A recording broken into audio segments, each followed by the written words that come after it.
Hey, and welcome back to Single Sounds. I'm your host, Katie Mack, and this is your interactive audio dating experience.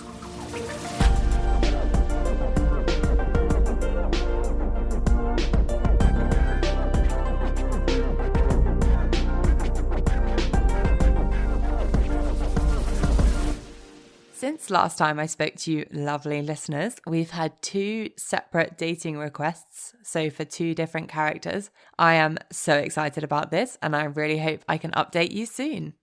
We've been focusing on accents a lot on this podcast, and this week's character has one that isn't from the British Isles. She was such a delight to interview and we ended up landing on some very unique topics. Welcome to Single Sounds, the one with Dutch idioms. I'm loving this. I feel very safe. Everything is soft around me. Essentially, I'm recording somewhere where I don't normally record, and we are sandwiched in between a mattress propped up on its side with the sheets on, might I add, a chest of drawers covered in a duvet with a blanket as a roof, so I'm living my childhood dreams. Is it all necessary? We don't know. Is it working? Yes. Yeah, we are literally in the dark. All it's missing is some fairy lights, really. Yeah. And some snacks. So anyway, welcome to the fort. Thanks for having me. It's been a journey. It's taken us about an hour to set up the fort, so it really has been a sleepover. Let's get into your profile. So who are you attracted to? I'm attracted to guys. Easy. Just the one. And what are you looking for? I'm looking for a guy who's preferably taller than me, which is a bit of a high demand because I'm 6 foot myself. Oh, that was punny. Therefore, I'd prefer someone who's sort of my height or taller. Uh-huh. Other than that, I mean, someone who's done with uni, so someone who's working. Yeah. And therefore, I guess, around my age, so 25 plus. Yeah. But not too old as well. So, like, on my Hinge, I have it set to, I think it's 25 to 32. And then you get some blokes who are, like, 31, and I'm like, no. I should probably change that setting, to be fair. I think that's a bit too No, old I for do me. Exactly the same. I set it at a reasonable age, like you said, like 7 years plus. But then if they actually said it in their profile, it'd be like, maybe not. You Maybe kind not. of get the ick before it even started. Exactly. I just thought, maybe it would bring about, an exciting experience, get with an older man, but no. When it Not for me. When it comes down to it, you panic. Yeah. Exactly. No, it's quite amusing. I think a lot of people do that. So let's move on to your where. London. I'm a north of the river gal, and it's quite convenient for said guy to be north of the river as well. But I wouldn't limit it to that. But just in London would be preferable. Yeah. Because I'm a pretty spontaneous person, I would say. And I don't want to be saying, oh, do you want to go for a drink last minute, and him be in fucking Watford. Yeah, I see what you mean. It's that doesn't really work with your dating style if they were miles away. Exactly. So let me know your 2 truths and a lie. So, I originally thought that this game was 2 lies and a truth, which is a lot easier, might I add. But my 2 truths and a lie is I unknowingly swam with crocodiles. Ooh. I sat in a fire ant's nest in my bikini, which was unpleasant. And I knocked myself out with my surfboard while surfing. Oh, these are hard. I thought long and hard about them. Yeah.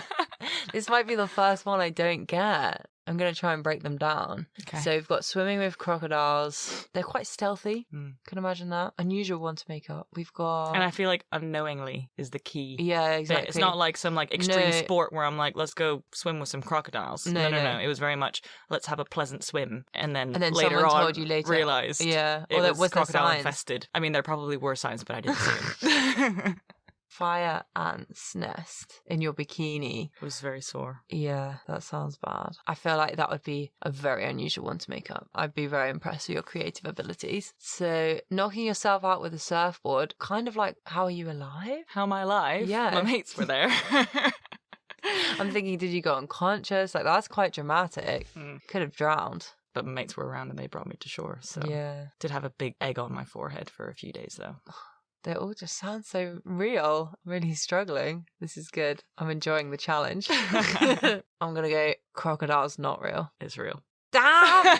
I got one wrong. Oh, that's good. Okay, which was the lie? The surfboard one. Ah, okay. Maybe should have got that. I was questioning it a bit. I mean, it does happen. I've had mates who've maybe not knocked out, but definitely got yeeted in the face by a surfboard. Yeah, it's happened to me. I did like a surf camp introduction when I was in Australia, and it was like a 4-day course, and they tell you can go on white waves or green waves. The white waves are the ones that are broken, and the green waves are the ones that haven't. So if you obviously get on the green one, it's harder because then it breaks while you're on it. Anyway, the instructor was like, go forth to your green wave, you're ready on the last day. Got out there, a wave was coming, you start paddling. I'm like, I'm gonna absolutely nail this. Got on the green wave, did manage to catch it, fell off straight away as soon as it broke, and then the surfboard just whacked me in the head, and then that was me done for the whole course. I got out. Was it really sore? Yeah, I just was scared because I was like, what if I actually something drown? Really bad happened. Yeah. And no one was that near me. I feel like the worst things with that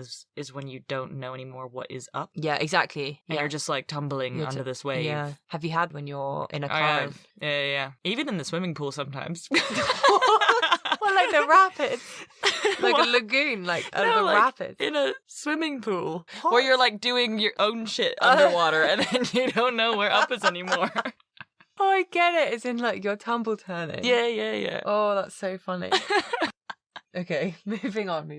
Let me know your moan of the moment. My moan of the moment is probably group chats. When someone messages the group chat asking if the group wants to do something. Okay. Like they're putting themselves out there. They're like, hey guys, should we go to the pub to watch the rugby? And just no one responds. Oh.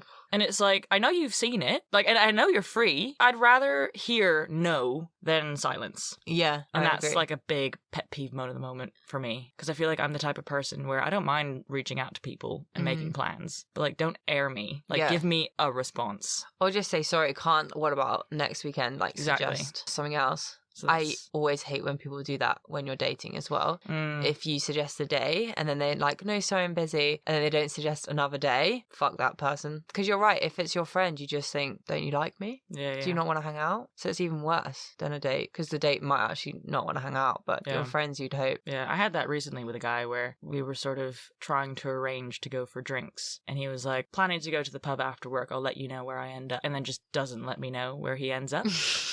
And it's like, have you gone? Have you gone home? Like, what's the crack? And I guess that's a sign that he's not interested. Yeah, but it's rude. But just don't say that. Yeah. Like, just be honest. Say I'm busy with whatever you're doing. Like, I'm at drinks. Sorry, like, no. I'd way rather that. Honesty is key.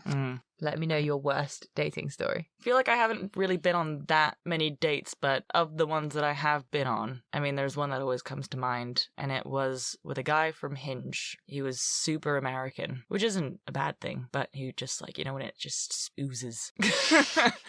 He was really American, and we went for a drink near work at Jerusalem Bar, if you know the one. I do know the one. And his way of chat was just talking about how intelligent he is. Oh. Barely asked me any questions, barely spoke about anything else, was just saying how he went to MIT and he studied astrophysics and he just fucking loves astrophysics and was just like spitting facts about astrophysics. And I was like, mate, if this is who you are, if you're using this as like your key characteristic, then I don't want to be here. Yeah, I don't want to be part of it. And it was quite painful. Because your only personality trait is your intelligence. Exactly. Funnily enough, that's not attractive, is it? No. Like, I definitely like intelligent people in general, but not if that's like the thing that you like hold on to as like, this is who I am. Yeah, your best quality. It's a bit unusual. So let me know your best dating story. So I haven't really dated that much in my time because I feel like I had a few sort of long, serious relationships. But I do sort of think back to one date that I went on with an interesting person because his profession was a Buckingham Palace guard. Oh. And when does that happen? No, yeah, that is interesting. We've had a similar story. Really? Yeah, with a Tower of London guard. Okay. Which is interesting. I feel like these men are out. Was he from an app? He was from Bumble. He was. Yeah. I feel like the guards of these key London landmarks, they're out on the apps. They're doing good. They're doing good, I think. I mean, he was very fit, but I don't know if the other one was actually. She didn't say.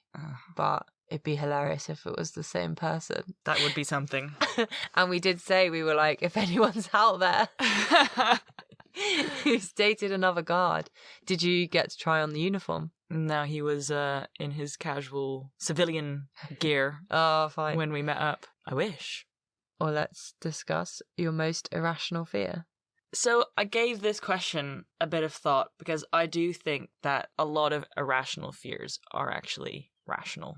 Yeah. Like the thing that sprung to mind for me was I'm quite afraid of the dark. But that's pretty rational. Yeah. Because the dark is the unknown and you don't know what's going to spring out at you. But if I had to think of an irrational fear that I've definitely got is people in like costumes. Like when you go to like Disneyland and people are like dressed up as like Mickey Mouse and Minnie Mouse and stuff. Yeah. Or even when you walk down the street in London, you've got people who are like stand really still but are in costume. Yes. And sometimes they like jump out at you or they like come to you and like confront you and speak to you. I just steer clear from anyone who's in costume. Freaks me out.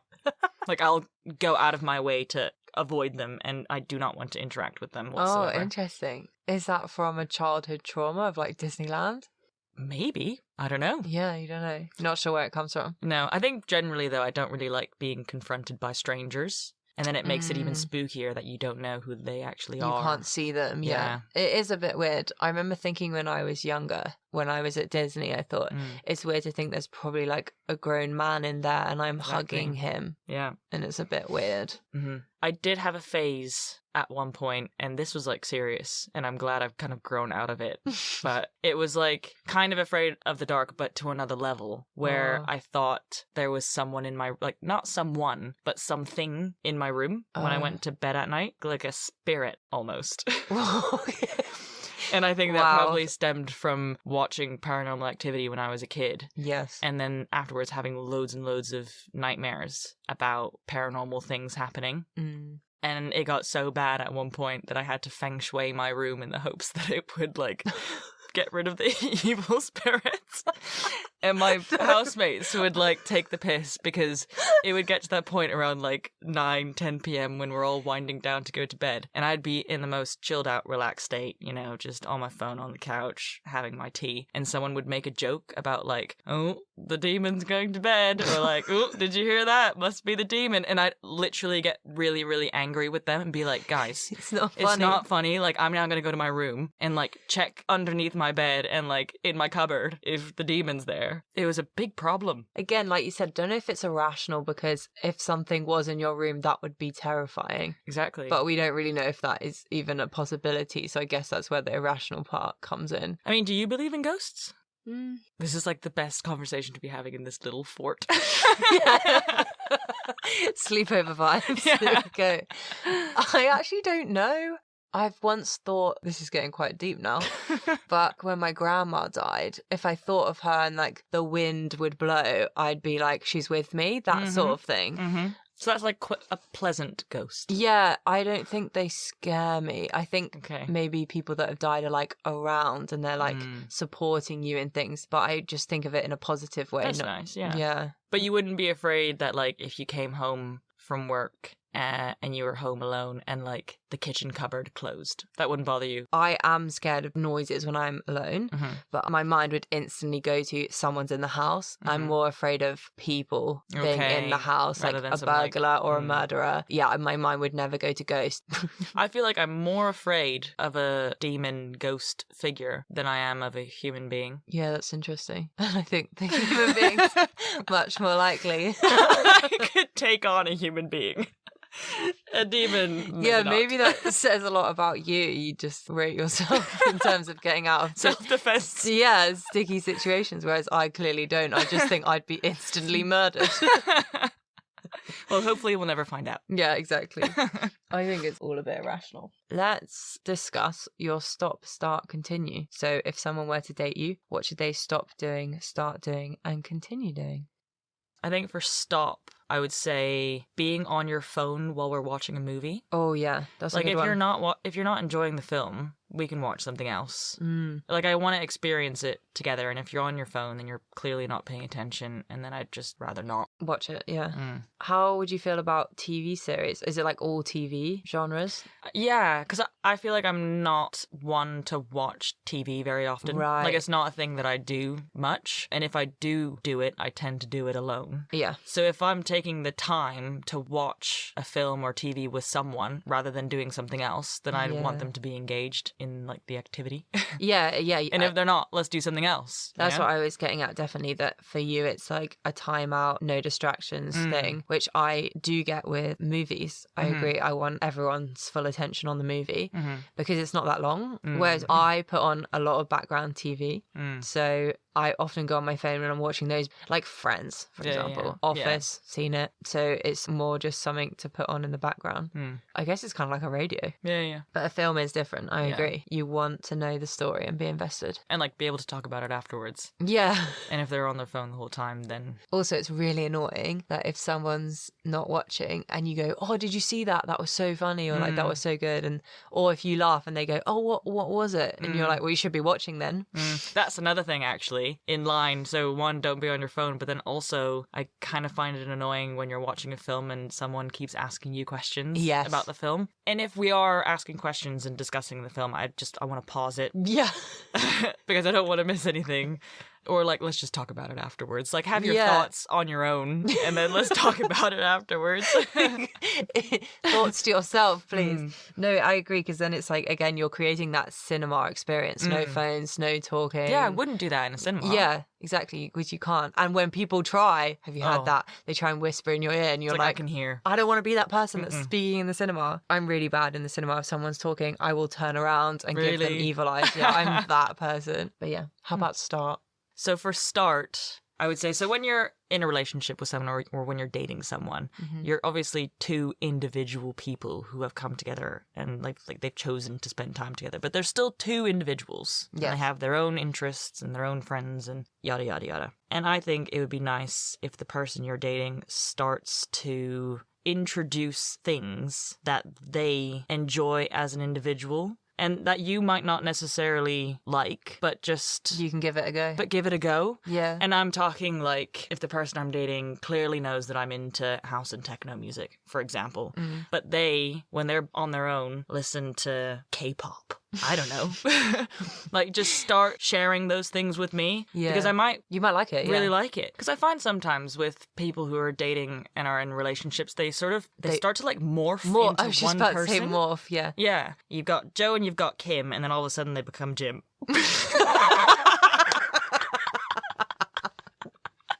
And that's how they go through life, you know, as this Jim. And it's like, you need to keep sharing the things that you like as an individual. Because at the end of the day, that's how you're living your life, is as you. And I think also it's okay if they do introduce something and then you say you don't like it. No, that's fine. But that's fine. And they shouldn't stop liking it. Exactly. They can keep doing it. Yeah. I've got a few examples of that. Someone I dated was really into Dungeons and Dragons. I know the one. they did what you suggested. They were like, do you want to come along? Tried to help me create a character, and it was a pretty good character. I was a unicorn trainer. Amazing. And I was like, yeah, maybe I can get into this. And I didn't realize that during the game you do the voices, and like you really need to like get into it. They don't dress up, but they do the voices, and they have like a map, and you can kind of decide what your character does. I kind of thought you'd just be rolling a dice and you'd get cards. I don't know. I didn't think it was as imaginative. Like they literally make up things. It also goes on for hours, which you need to dedicate like a whole evening to it. Yeah. I don't think I really gave it a go, to be honest, but... And he tried. Yeah, and he tried to involve me, and I think that's more important. Yeah. Rather than assuming that you won't like it and never involving you in the first place. Yeah, exactly. Have you ever had someone introduce something that you actually like? I was also introduced to Dungeons and Dragons. No way! Did you like it? I don't think I have the patience for it. It does go on for a while. But nah, I'd give it a go now and then, but like I wouldn't propose it as my Friday night activity. Yeah. that was my start. Yeah, was and that your continue? My continue would be actually taking note of the things that I enjoy, whether that's food, music, activities, people, places, going out of their way to propose activities or things to do that align with my interests. That I find very flattering. Yeah. As an example, like if this person knows that I really enjoy Japanese food and I also really enjoy Italian food, like those are the two foods that we predominantly cook together or go to restaurants for that. Yeah. And they like go out of their way to find like a Japanese Italian fusion restaurant. Yeah, that would be cool. And I'd be like, oh, do you want to go do this? And I didn't ask for it, but they've been listening and like they've been, just being attentive, I guess. Yeah, definitely. I think it's coded as something a bit deeper, isn't it? That they enjoy their time with you most when you're also having a good time, which is just a nice thing to do. Oh, I like this. I like this question. I've got good feedback from this question. So leave me a one-word review of yourself. I think my one-word review, and this kind of stems from, I guess, what my mates would say about me, is spontaneous. And I feel like that might be something that a lot of people would say, but it's so true that it hurts. You don't make plans? I prefer not to make plans. Like, no plan is the best plan. Yeah. I just love, like, seeing where the night takes me, basically. I think a lot of people would agree with you that actually their best night out has probably been one that's not planned. It was just meant to be you stay at home and then everyone has a bit too much to drink and then someone's ordered an Uber and you're like, we're going, and you don't know where you're going. Someone's just picked somewhere. Yeah. And I actually normally end up meeting people on those nights as well, just because you didn't expect to be there. You're relaxed. You're not putting any pressure on the evening as well, probably. I hate New Year for that exact reason, because oh God, me too. Everyone expects it to be such a good night that it's never going to be a good night because everyone's putting that pressure on it. Yeah. Whereas when it's spontaneous, there is no pressure. So I think you're just more yourself, maybe. Yeah, I mean, I've got my birthday coming up and I've planned it. Like, there's a plan in place. Yeah. And that's interesting. Makes me nervous because it's like, oh, that just puts pressure on it being a good time because you've planned it. And people coming, you worry about numbers. Whereas if you don't plan it, you just say, we're going to this pub and we'll see what happens. That's what then it's like, it's not only exactly, but it I feel like doing that means that it's not, and maybe I'm looking at it the wrong way, but I feel like if you say, come to this pub, that's it. It's less of your responsibility to make the evening a good time. It's everyone's responsibility to make it a good time. Exactly. Let me know your shower thoughts. I'm not entirely sure if I have shower thoughts because I'm the type of person who just blimmin' loves a shower. And it's my time. It's me time. And, I mean, if I'm getting ready for work in the morning, it's a quickie. Just in and out. But if it's an evening shower or a weekend shower, even better. I like... and I don't know if this is weird, but I love it. It's a horizontal shower. Whoa. Or a seated shower. So I have one of those showers where it's like a bath and a shower. Right. In one. Yeah, I've got you. So I'll lie down. Can you picture it? 6 foot girl lying down in a bath. And this is someone who hates showers, so like it's kind of freaking me out, but continue. And so I'm lying there and it's just, the shower's on and it's just absolute zen. Wait, I'm a bit concerned that you're like waterboarding yourself. Is your head at the shower end? No. Your feet? It's not like some like torture. I'm confused. You said horizontal. Yes.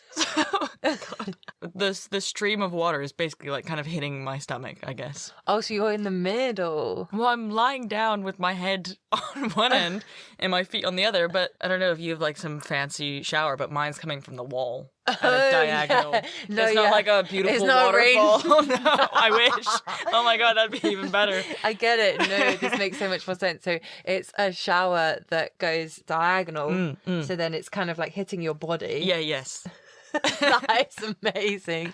Which you need, otherwise you'd get cold. I need to do a poll, and if other people do that, please let me know. Okay, so it's predominantly a seated shower, I would say. The lie down shower is happening when I'm really, just like stressed out and need a moment. But I think a key detail to share is when the day comes and you do decide to have a seated or a horizontal shower, you need to crank up the heat because the water gets colder as it gets lower. Yeah. So it gets steamy in there. It's a good tip for everyone who wants to try it. Yeah. I'm not sure I'm going to try it. I do have a shower that goes diagonal, but it's not in a bath, so that wouldn't work. I could sit, though. You can just sit on the floor? I think I have sat, but then that would make me think, you know, when they do that in the movies, that's like when they're chronically depressed. Yeah. Like, I mean, that's one use case for the seated shower is the sad seated shower. You've got the hungover seated shower. So you just can't be bothered to move. No, you just need to be like sat. Yeah. And then you've got, I just want to chill, bit of like meditative state, seated shower, put on some tunes. So, you know, earlier when you asked me one word that defines me, I feel like if you ask my friends, it's seated shower. Like, that's how much of an advocate I am for seated showers. Nice. Oh, let me know your drink of choice. Guinness, hands down. Oh, interesting. Mm-hmm. And like all night as well. Like really? People always say, doesn't it make you feel really full? Yeah. Like it's a meal in itself. I could do a whole I could sink 8 Guinness, 10 Guinness and be a happy gal. Wow. I just completely disagree with, you know, the whole, doesn't it make you feel full? Because if anything, lager makes me feel more full because there's so much bubbles in it. Yeah. Whereas Guinness is flat. It's smooth, and it's just so tasty. I have a really embarrassing story about Guinness. So I've never tried it at this point. Just didn't really appeal. Anyway, I was out with some friends and someone was like, let's get baby Guinness shots. I didn't really have a say in the matter. They just put one in front of me. And you know, it's rude not to drink a shot when someone buys you one, obviously. Yeah. So I drank it and it was the most delicious thing I ever tried. And I was like, no wonder everyone drinks full pints of this. Oh my God. So I ordered next a full pint, thinking I can't wait to get, a full pint of that. I was like, that's delicious. Yeah, turns out they tasted nothing alike. Definitely not. I was the opposite. I thought a baby Guinness was just a tiny Guinness. It's not. No. It's far from it, but it's delicious. It's very misleading. I feel like maybe they should have called it something baby coffee Guinness or like Irish. This is going nowhere. That we could rename baby Guinnesses. Baby Guinnesses. Baby misleading Guinness. Baby fake Guinness. Baby sweet Guinness. Baby, yes! Sweet baby Guinness. Sweet baby Guinness. That's it. That's genius. They should be called Sweet Baby Guinness so everyone can tell there's a taste difference. Very, very sweet. Get it right, people.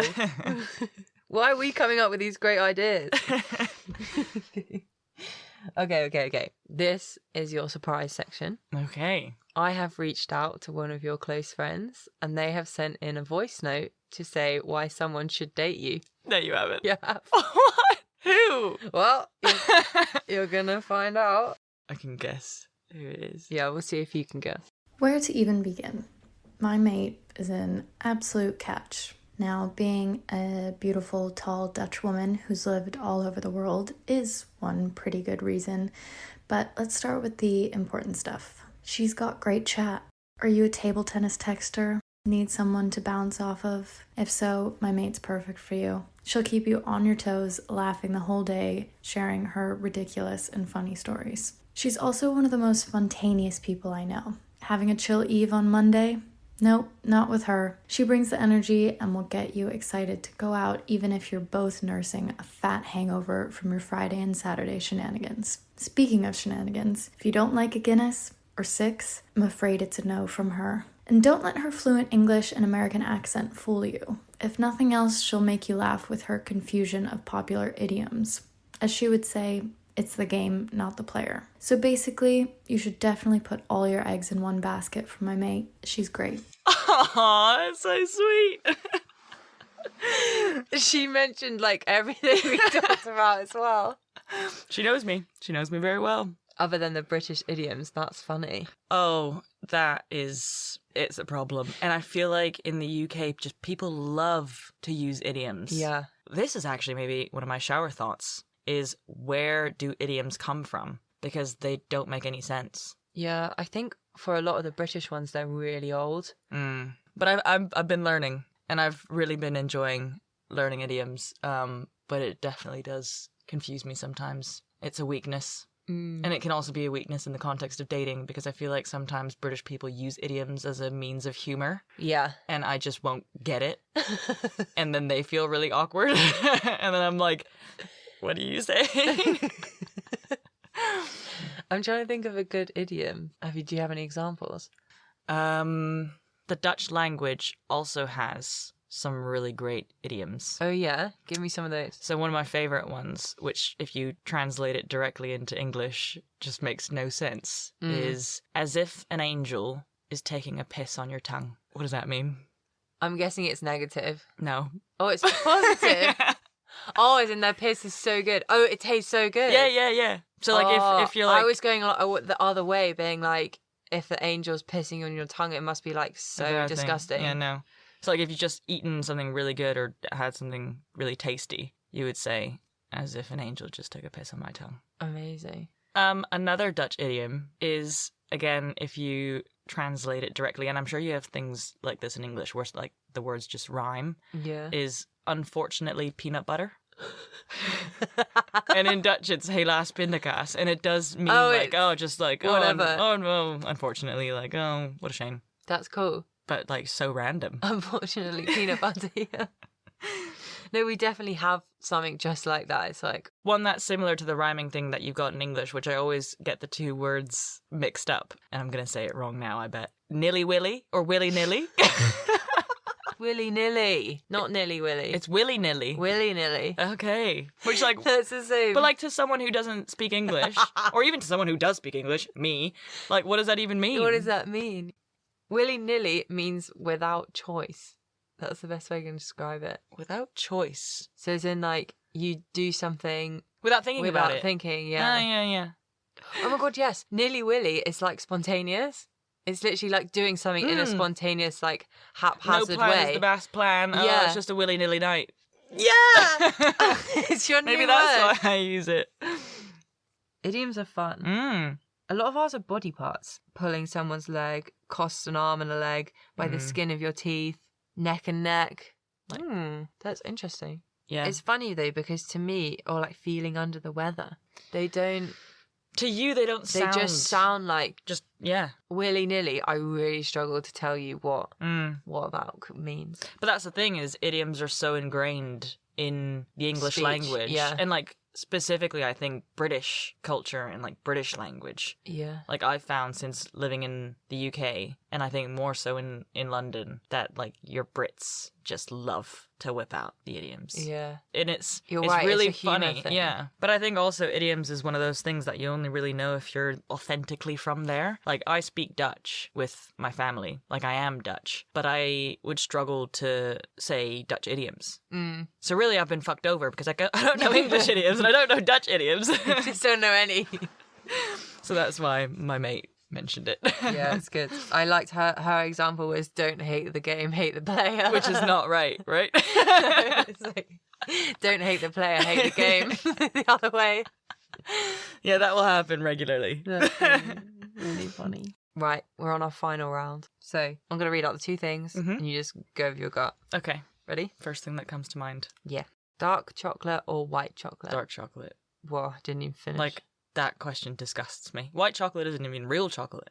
Oh, well, didn't even know this was going to come out. Do you like really dark chocolate then? Like, not like mega. Like, not like 80%. Yeah. That's but like a 50, 60. I could do a 50, 60. Maybe 70 if we're pushing it. Very funny. But it is my preferred chocolate. Like, out of dark milk, white. Dark is best. I would go the darker the better. Oh, yeah. Interesting. Tattoos or piercings? I mean, I go probably tattoos. Okay. Reading or listening to music? Listening to music. Roller skating or ice skating? Ice skating. Interesting. That was quick. I feel like, especially if you can be ice skating outdoors, that must be really nice. Not tried it, but it looks great. I was watching ice skating videos from the Olympics today on YouTube. And it's really nice.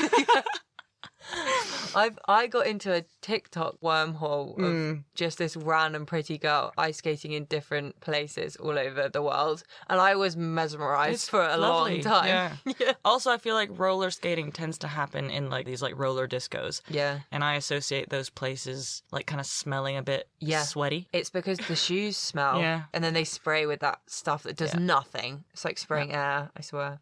Okay, real or fake Christmas tree? See, I always grew up with a fake one because I lived in countries where Christmas trees aren't a thing. They don't grow.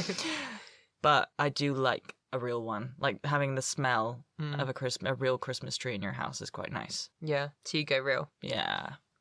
Socks or bare feet? In what context? You have to decide. Bare feet, yeah. Of all the scenarios that I could think of where you might be wearing socks or no socks, I would rather be wearing no socks in majority of them. Yeah. This is an interesting one. Okay. Be in jail for 5 years or be in a coma for a decade? Be in jail. Yeah. Yeah. Still get to live. Learn some new things, meet some new people, learn some life skills. It would be pretty eye-opening, I reckon. Yeah, I think I could hack it. Yeah, that makes me sad, that question. You'd, like, lose 10 years of your life. No, I wouldn't. I think I'd rather go to jail because this is going to sound weird, but I've always thought that actually it'd be quite a good opportunity to get fit. And they put you in classes, I think, to, like, retrain you. Maybe I could learn to be a carpenter or something cool. Yeah, definitely. Definitely. It's not lost time. I mean, you're fearing for your life. 5 years for sure. is quite a long time. Yeah, and I think I'd be really scared, of everyone else. Yeah. Like, imagine if you had a bad roommate, like someone who's crazy or like... I guess it depends what level of prison you're in as well, with all the murderers. Yeah. And like, cannibals. Oh, God. Didn't even think of that. Surely they'd be in their own cell. Surely. You'd hope. Because they get to a point where you're like, oh, I'm over it. Like, Yeah, they're having their therapy. I'm like, I'm good. I don't like it anymore. Yeah. And then they actually do. Oh, no. Oh, no. Don't like that. Let's move on to a happier topic of ice cream in a cone or a tub. Cone. Depends what kind of cone, though. Don't like those cheap papery ones. Yeah, I know. You want a waffle cone with chocolate around the top. If it's on and sprinkles. Not sprinkles. No. Final question. Okay. Shopping in store or online? Online. Okay. I hate shopping with a burning passion. It makes me really, really unhappy. Really? Like, I would love it if, like, I had a personal shopper, like someone who understood my style, which I don't even understand myself, and or just like, gives me clothes. Looks good on you. Yeah. They don't and, like, the size is right. Because, like, sizing is tricky. Yeah, they know your slim, measurements. But tall. Yeah. So it's impossible. And, like, buying shoes is impossible because I'm an 8.5. Oh. Which is just awkward. Women's shoes doesn't go to that size. They don't go that high, no. So where do you get shoes from? I just wear sneakers all the time. Oh. And do they do female sneakers that high? No, I have shop guys in the men's section. Yeah, wow. Yeah, it's a pain in the ass. It's not very inclusive, is it? No. What about like models? Surely. Yeah, but I think they get their clothes made for them. Tailored. Yeah. But shoes? Do you think they get shoes? I think they go to Germany or Holland. Because they've got bigger feet. Oh. Or like the Scandinavian countries. Like, I'm sure I'd be fine shopping over there. It's just the UK UK interesting. is really hard. This is like what is the questions? Moan of the moment. Shopping in the UK. It's impossible. Yeah, that's interesting. Like ASOS tall section every time. Well, I know that the average height of a woman in the UK is 5'3". That's insane. Which is so small. How tall are you? I couldn't believe that. I'm 5'7", so I'm well above average, but I don't feel above. I feel like very average. But we're done. Oh, do you have anything you'd like to sign off with? 0794. No, I don't think so. I mean, that was it. That's me. That's you. In a nutshell. There's an idiom to sign us off. If you think you'd be better at guessing Dutch idioms than me, or fancy having company in your seated showers, head to the Instagram @SingleSounds to let us know you'd like to date this character. Thanks for listening. Have a great week. The weather is finally getting warmer, and see you next Tuesday.